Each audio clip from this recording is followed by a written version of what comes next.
Most people don't realize this, but the same piece of plastic that can quietly build your wealth can also trap you in years of silent debt. And the difference is not how much you earn, it's how you use your credit card. Every day, millions of people swipe without thinking, treating a credit card like free money. And slowly, invisibly, they start paying for their past instead of building their future. This matters because credit cards are not just a payment tool, they are a financial system designed with incentives.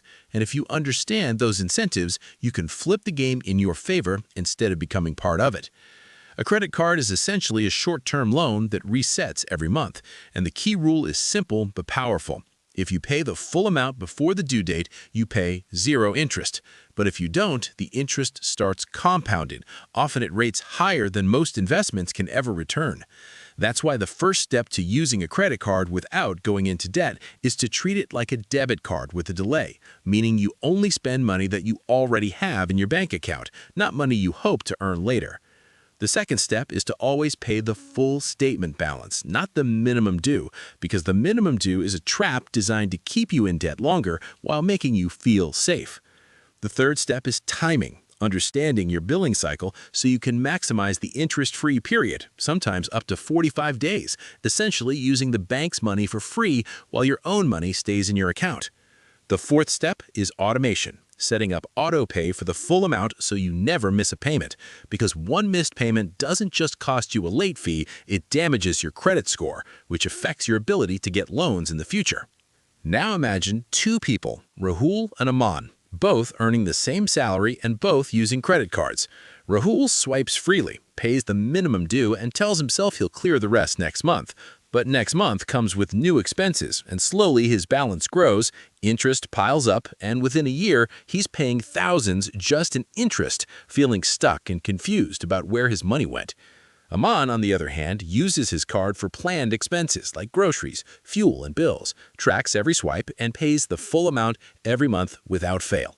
And over time, he earns rewards, builds a strong credit score, and never pays a single rupee in interest. Same card, same income, completely different outcomes. The biggest mistake people make is emotional spending, using credit cards to upgrade their lifestyle before their income supports it, buying things they don't need because the immediate pain of payment is delayed. Another common mistake is ignoring small balances, thinking a few hundred or a few thousand doesn't matter, but with high interest rates, small amounts can grow faster than expected. People also fall into the trap of multiple cards without control, losing track of due dates and spending patterns, which leads to chaos instead of convenience. The real lesson here is that credit cards are not dangerous by themselves, but they demand discipline, awareness, and systems. When you control the timing, the spending, and the repayment, the card becomes a tool that works for you, giving you convenience, rewards, and financial credibility. When you don't, it quietly works against you, turning everyday spending into long-term burden. If you get this right, you're not just avoiding debt, you're building a financial identity that banks trust, which opens doors to better loans, lower interest rates, and bigger opportunities in the future.